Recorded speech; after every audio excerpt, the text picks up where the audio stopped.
On this edition of Prime Sports NASCAR, brought to you by RaceReviewOnline.com and KennyBruce.net, we're going to preview the annual O'Reilly Auto Parts 500 from Texas Motor Speedway as defending race champ Jimmy Johnson tries to jumpstart his season. Complete driver analysis, the latest odds, early picks, and more as Prime Sports NASCAR on the Prime Sports Radio Network starts now.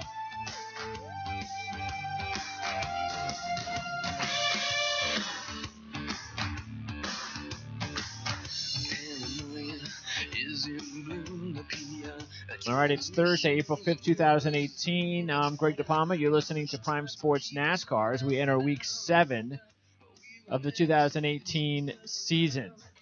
So welcome in my co-hosts who have had the last few weeks off. CJ, you enjoy your time off? Yeah, it's been good. There was racing going on in between, though, just last week, obviously, with the week off. Yes, Kenny Bruce filled in for you guys a couple of weeks ago. And Eric Smith, you too. You've had the week off here on the show, but you're still, of course, very busy. Yeah, it was nice to have last weekend off with nothing with Easter. But it's really going to start ramping up here now with everything about to kick into gear. Well, we certainly hope the racing is exciting, but nothing really has changed yet, though. Would you say that, CJ, from last year to this year regarding the racing itself? Same? Yeah, I mean, the rules package is pretty much the same. I mean, you've got another year, some minor changes, but another year of teams figuring out what works for them. I think you are seeing, again, a team that comes out and pretty much dominates, and it seems like Ford and Stewart-Haas is that team right now. It was Martin Truex and Toyota last year.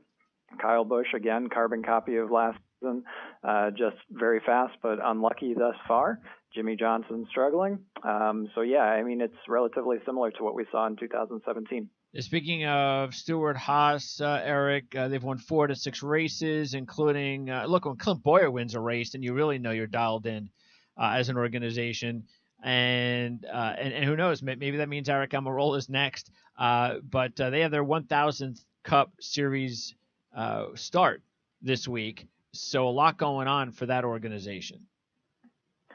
Yeah, they as far as an organization as a whole, I would say they're number one right now, especially with Boyer in that 190 race winless streak. And as odd as this sounds, I saw a stat that Eric Almirola is the only driver in the series right now to have finished in the top 15 in literally every race thus far.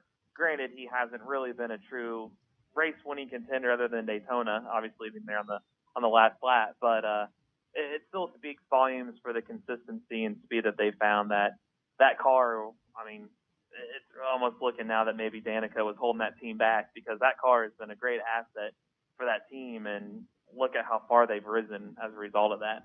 All right, well, Kevin Harvick is, I guess not surprisingly, the favorite heading into this week before qualifying tomorrow. And even though Kevin has won 3 races, he's 8th in the point standings. So he did have the penalty. We get that. But that's the point system we have today. Harvick had his winning streak in winning both of these similar racetracks, Atlanta and Las Vegas, because Texas is a 1.5-mile tri-oval.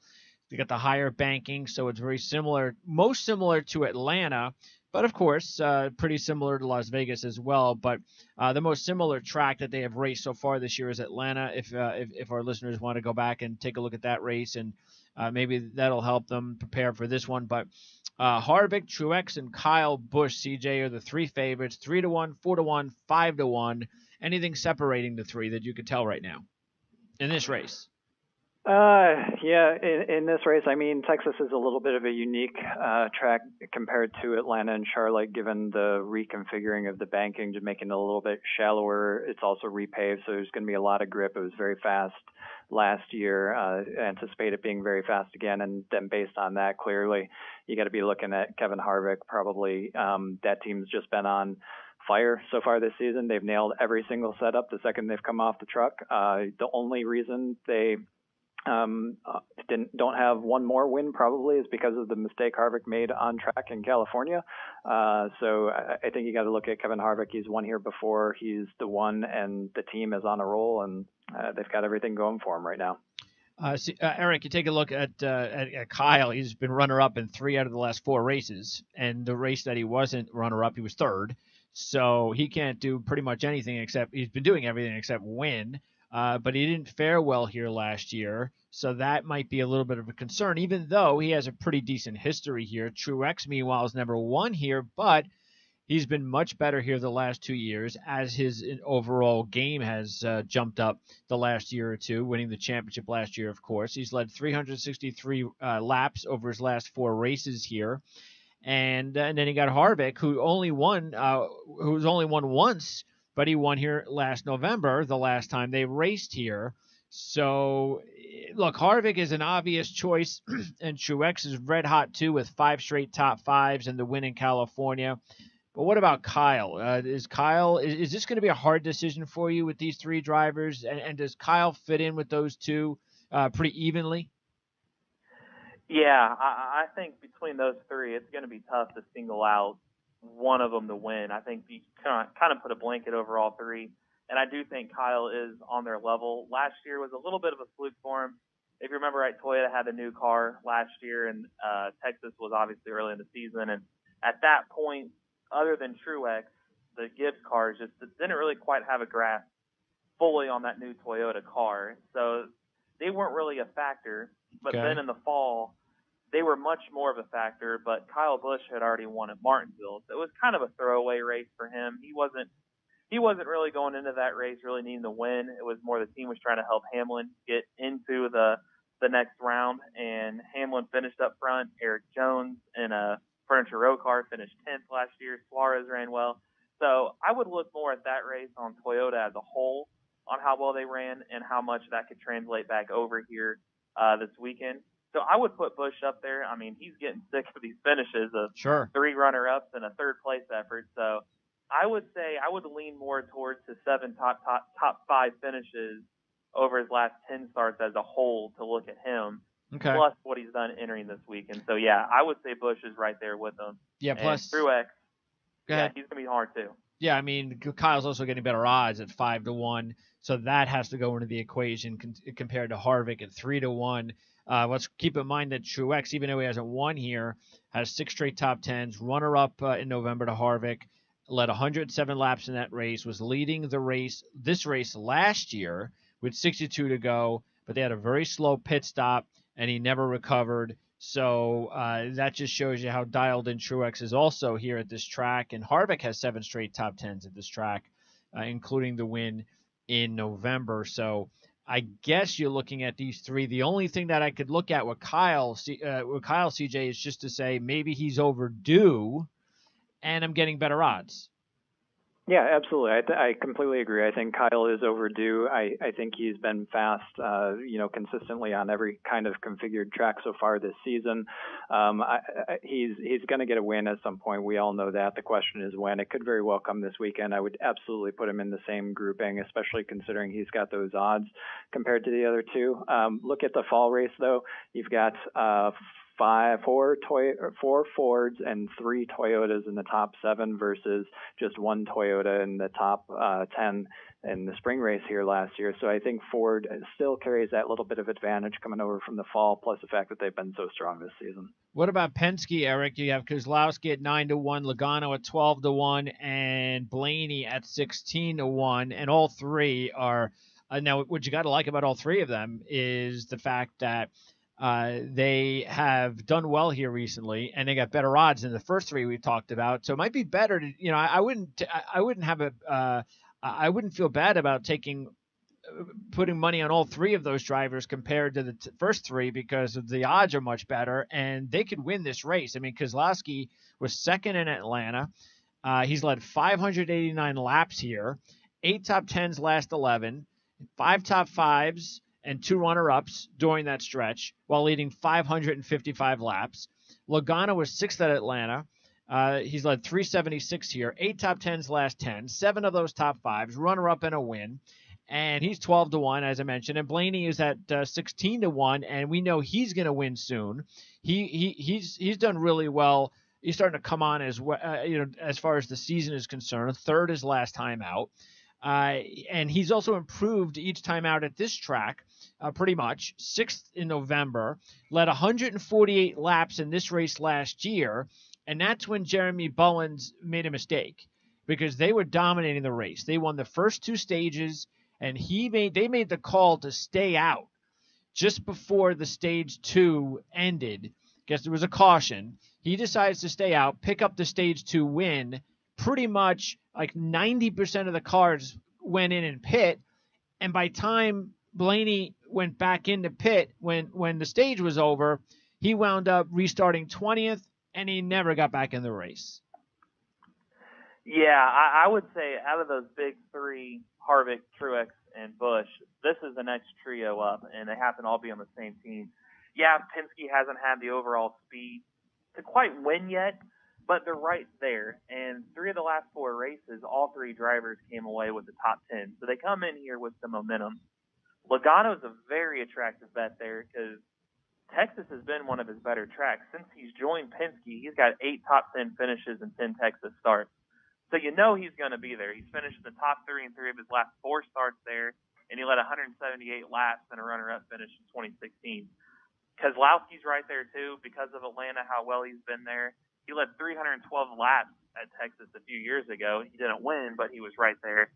But Blaney, to me, for those odds, it'd be hard not to throw some money his way because of like what you said he did last year. Plus, on the Xfinity Series side, he finished second in both races at Texas last year.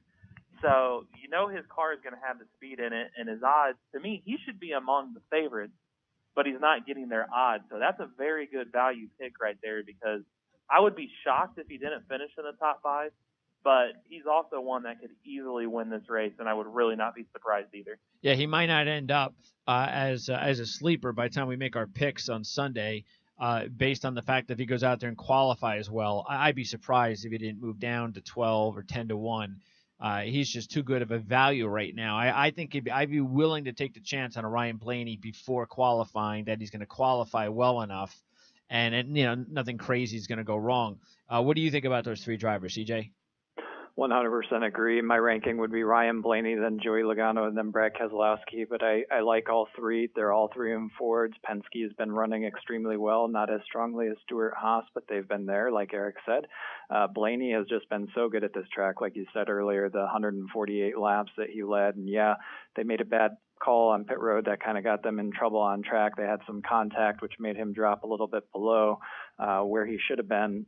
Rightly so, but still to be able to come back and finish 6th in the fall when Toyota was completely dominant, he's right there pretty much every time. So I would say Blaney, then Logano, then Keselowski, but all 3 excellent choices, and I wouldn't hesitate taking any of them today. Speaking of drivers young drivers who have done well in the Xfinity Series at this track, Eric, 2 other drivers that I think are that you probably want to take a stab at right now would be Chase Elliott and Eric Jones. Elliott is 16 to 1, just like Blaney, and he has raced here 9 times between Xfinity and Cup. He's been in the top 10 all 9 races, and he's got the win. He's got 1 win in the Xfinity Series. And then you take a look at Jones, and he's raced 6 times in the Xfinity Series.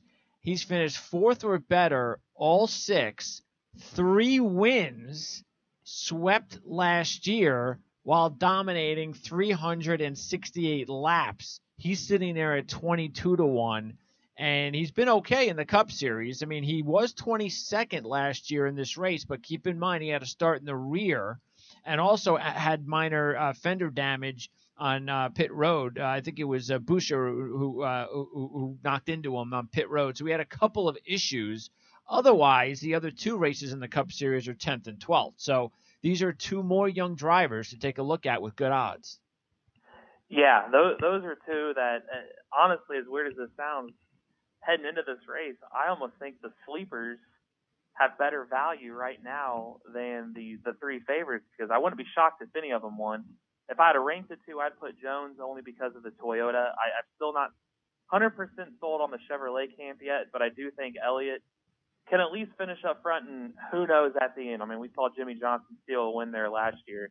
That Chase Elliott could do the same. I mean, he's got his comfort level there. At Atlanta, he finishes in top 10. Vegas, he was pretty strong, if not forgetting that crash with Kurt Busch. Granted, I don't think he was heading for a top 5 that day, but it probably would have been around the top 10 mark.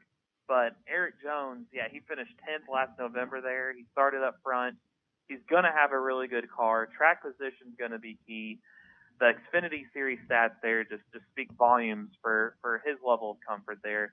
He's surging right now. I think he's due for a win, just like Kyle. I know Kyle's more due, but Eric's going to eventually win in the series, and what better track to do so on than the one that he's had all this success in. So if I had to rank the two, I would say Jones and Elliott, but I honestly think, and I wrote about this week, that Jones is kind of right there with Blaney as far as that sleeper pick that could honestly win the race. CJ, are you surprised that Jones hasn't really battled for a win yet this year, and that Chase is off to such a slow start? Yeah, honestly, I'm not sure which one is more surprising, to be honest with you, because Chase Elliott, he was so strong at the end of last year. I think we all anticipated that he would have had his win in the series in the second half of last season. You know, Chevrolet's got the new car this year. Hendrick, for whatever reason, hasn't been able to get a hold of it. Chase Elliott's kind of suffering as a result, but he's been fast. He's been pretty good, and arguably been kind of better than Jimmy Johnson, to be quite honest with you, even though Johnson's ahead in the standings. But yeah, Eric Jones, he was driving a Toyota last year, teammate to Truex, who completely dominated the series, and then he steps into Matt Kenseth's car for 2018. That team's got it all going on. Kyle Busch has been extremely fast. Eric Jones has shown speed even when he's not been in, stellar equipment, but now he is in stellar equipment, so you'd expect him to be doing a little bit more, a little bit closer up front, probably than he has been. But that said, he's not been doing bad. And like Eric, I agree. He could win at any time. It could likely come this weekend at Texas, but 13th in the standings. I would have expected him to be in the top 10 at this point. And, if you would have asked me over the offseason where he should be at this point. All right, now what about Elliott, his teammate? And look, we understand that Hendricks and Chevy, they're kind of struggling a little bit right now, but are you surprised that Jimmy Johnson is still struggling, Eric? And this would be another good track, another good indicator of exactly where they are. Only one top 10 on the year so far, because this is a really good track for Jimmy with 7 wins, over 1,000 laps led. 6 of his 7 wins have been since 2012. We mentioned, he only led 18 laps as the defending champ, but he found a way to win. Let's keep in mind, he started 24th in the race last year because he spun out in qualifying, and Chad Knaus made the call. Let's change the tires. We'll start way back, or at least mid-range, and that was the right call because Jimmy Johnson was able to steal the win. So can he steal the win again here at 22-1? Honestly, he scares me a little bit again this year. There's just something, the aura, there's something around this team that it's just not clicking. I know he's saying the right thing, but if you really look at what he's saying, he's trying to buy back into himself. I've seen his tweets, like these motivational quotes coming out, and he's never done stuff like that before. And it's like, why would he be doing that? And it's because I think he knows that they're not quite there yet. And they kept saying, really the last few weeks, that, hey, let's just take this slowly. We know we're not a winning team yet. We know we're not going to be there really anytime soon. So let's get better as we go. So obviously Daytona and Atlanta were a disaster for them. Vegas, they finished 12th. Phoenix, they finished 14th. Fontana, they finished 9th. So it's kind of like they're getting a little bit better. And then Martinsville, they fall back to 15th again on a track that, like Texas, is one of his strong suits. So it's almost like they stalled back out again, and maybe this week off maybe gave them some time to recharge their batteries. But if you go all the way back to the beginning of last season, he's only got four total top 5 finishes. 3 of those were wins, and those wins, a lot of them he just fluked into them. I just don't know if they have the speed heading into this weekend to really contend to win the race itself. I think for them, a win would be a top 10 finish, and it sounds weird to say that about a 7-time champion, but that's just the way they're going. I would pick, really, out of the 4 Hendrick drivers, Chase Elliott and Alex Bowman, to me, would have better chances of winning than Johnson at this point. Okay. CJ, Jimmy Johnson struggling. Kyle Larson's also struggling just a little bit, but he's been racing better than Jimmy, and he's performed well at these two tracks. Ninth Atlanta, third Vegas. I think Larson is a really good pick this week. He's 7-1, so the odds are solid. Let's keep in mind he was another one of these drivers that had to start in the rear, inspection penalty last year. He still found a way to go all the way. I think it was the first run. He gets all the way to ninth on lap 32, comes in, pit penalty. All right, they had a pit stall penalty. But what does he do? He battles all the way back again. And if there was one more lap in the race, he would have passed Jimmy Johnson for the win. That's how strong Kyle Larson's car was in this race last year. And then he led 74 laps in November and then wrecked out. So Kyle Larson looks like he's a live play this week at 7-1. Are you surprised, though, that they're still kind of not at where they need to be either, sort of like Jimmy and again, the whole Chevy thing? No, Jimmy, actually, I'm not going to touch him with a 10-foot pole this weekend. They need to prove themselves. I think the step backward at Martinsville is indicative of where they really are. So not going anywhere near him for any reason. Kyle Larson actually is pretty high up on my list because he's been really good at Texas, like you talked about. That second place finish in this race last year after starting 32nd, worked his way through the field multiple times. Then you go to the fall race, and yeah, he finished 37th, started 11th, but he led 74 laps and he crashed out. I mean, the kid's got it going on, or the guy's got it going on, and he was a runner-up in California, third place in Las Vegas, ninth in Atlanta. He's had some off weeks, and so even those have been 16th and 18th at Martinsville and Phoenix. So I don't think there's anything inherently wrong with this team. They've definitely got a better handle on the new Chevrolet than Hendrick. Kyle Larson would probably be, if I'm ranking the Chevy drivers, I would probably put him right behind Chase Elliott, to be honest with you. What do you think? Not even. What do you think about the difference, Eric? You got Kyle at 7-1, Denny Hamlin at 16-1. Hamlin, you'd get twice as much bang for your buck. He was fourth at Atlanta. He swept this track in 2010, led 65 laps in November, finished third. Which way would you be looking at right now? Again, Larson may be the better driver here lately, but Hamlin has been more consistent this year, and you're getting double the price. Yeah, that's a tough one, too, because I agree with CJ. Larson's one that the whole storyline base of this year has been Chevy's been down, just probably because of the new car and all those stories surrounding that. But Larson's been the leader of that camp. And if you look at just the high-speed tracks this year, he was ninth in Atlanta. He was third in Vegas, so it's a mile-and-a-half track, which is basically a repave like Texas, and he finished third. He was second in Fontana. So, and that's a really high-speed track. So the speed's there. He was obviously, like the stats you said, that he had there last year. So he'd be one that you would easily take a flyer on, but because of Hamlin's got almost better odds for the better, he's only had one top five finish there at Texas since 2010, but that was just last November, and he led 65 laps that day. Yeah. So, and he's been, and then really if you look at his season as a whole, if not for two issues towards the end of a race, he would have finished in the top 10 literally in every race this year.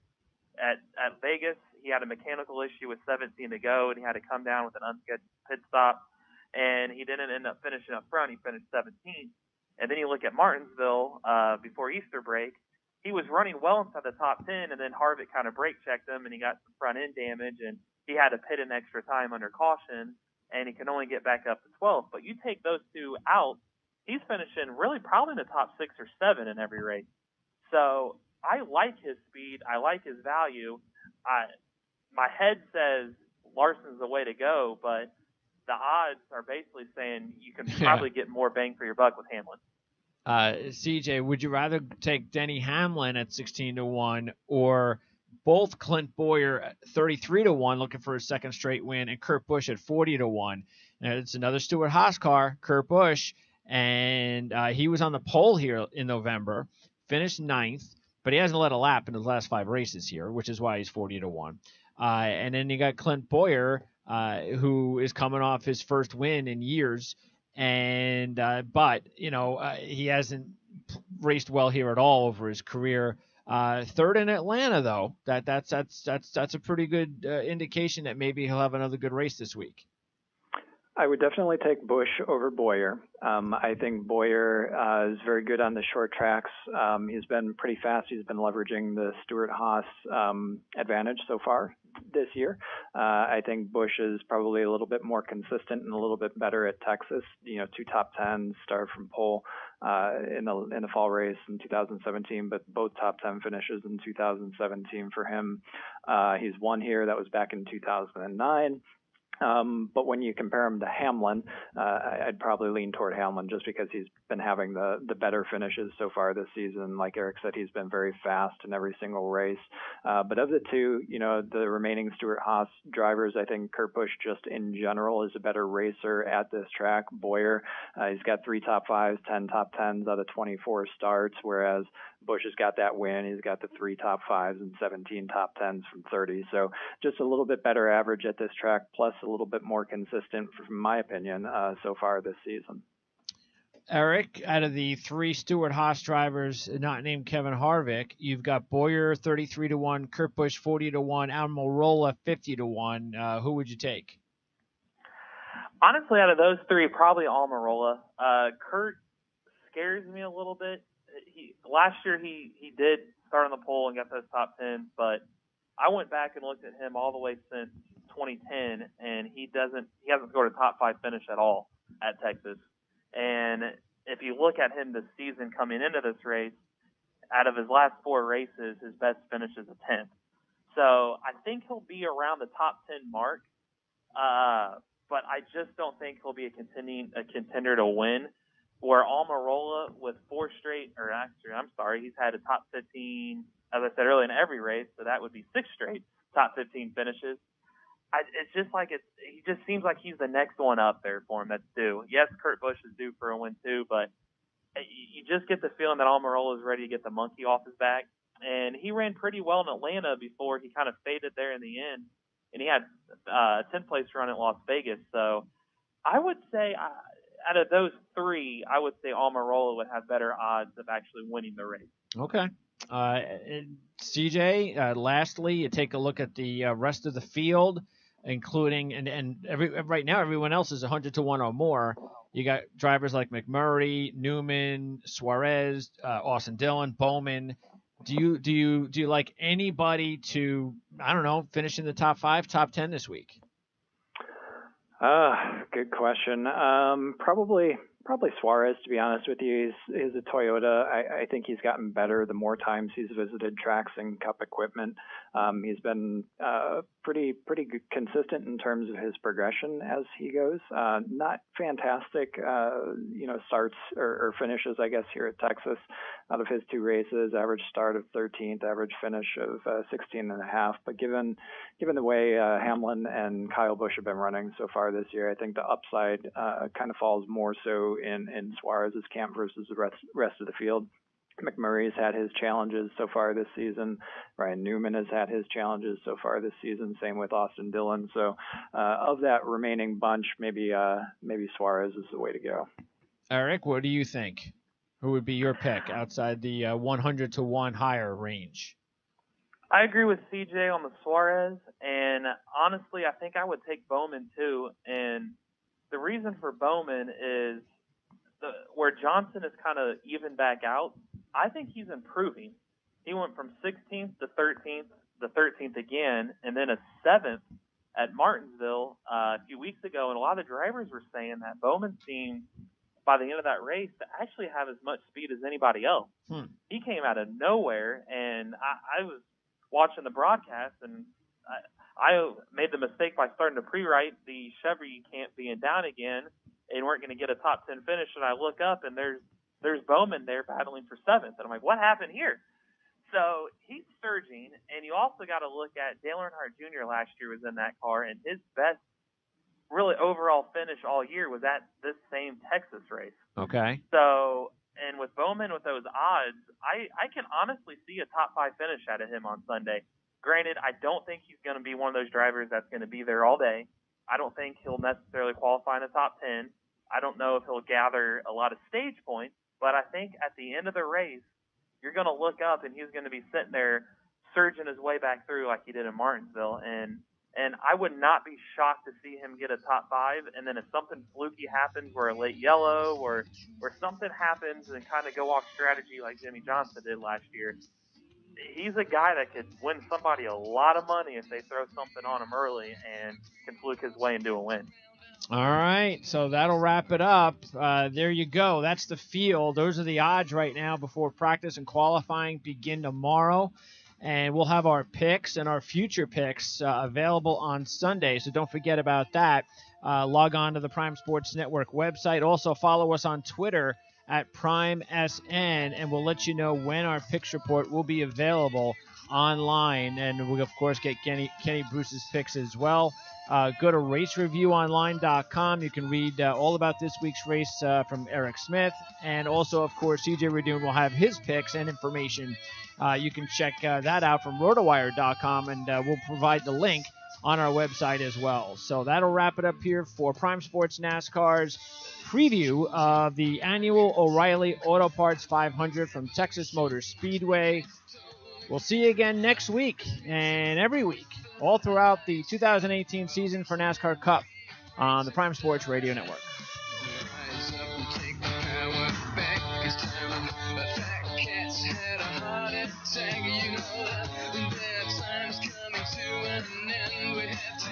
Unify and watch our flag ascend.